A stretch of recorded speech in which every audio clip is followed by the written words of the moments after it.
Hello बच्चों, let's see this question. Number of ways that 8 beads of different color be strung as a necklace. तो चलिए इस question को solve करती हूँ की कंसेप्ट अप्लाई करूँगे इस क्वेश्चन में. सो देखिए, अगर मुझे फाइंड करना हो कि n डिफरेंट आइटम्स उनका अरेंजमेंट कितने तरीके से कर सके, सो नंबर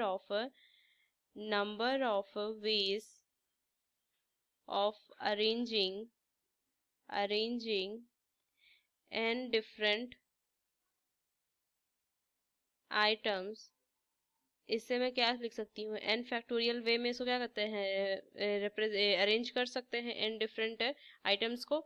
सो इसको अगर मैं सॉल्व करूँ तो एक मैं इस तरीके से नेकलेस बनाती हूँ जिसमें 8 जो है बीट्स है वो भी डिफरेंट कलर के हैं. 1 2 3 4 5 6 7 और 8 डिफरेंट बीट्स है.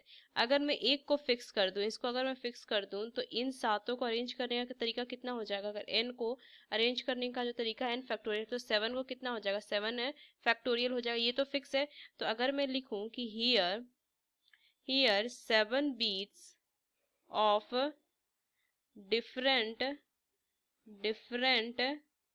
Colours taken all at a time can be arranged in 8 minus 1 factorial which is 7 factorial. ये लिख सकती हूँ वेज अलोंग ए सर्किल, क्योंकि ये सर्किल वे हो जाएगा ना अगर नेकलेस बनेगा तो. अब further in case of formation of necklace, अगर मैं इस फॉर्म करूंगी नेकलेस का तो एंटी क्लॉकवाइज और क्लॉकवाइज अरेंजमेंट दोनों क्या होगा, सेम होगा. सो इसके लिए मैं क्या करूंगी, ये एंटी क्लॉकवाइज लूँ या क्लॉकवाइज लूँ, अरेंजमेंट क्या हो जाएगा, सेम होगा. तो इसके लिए क्या करेंगे, 7 फैक्टोरियल अपॉन 2 हो जाएगा. सो अगर मैं लिखूं formation of necklace,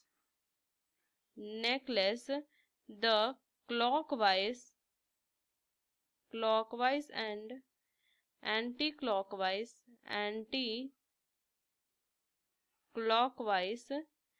arrangements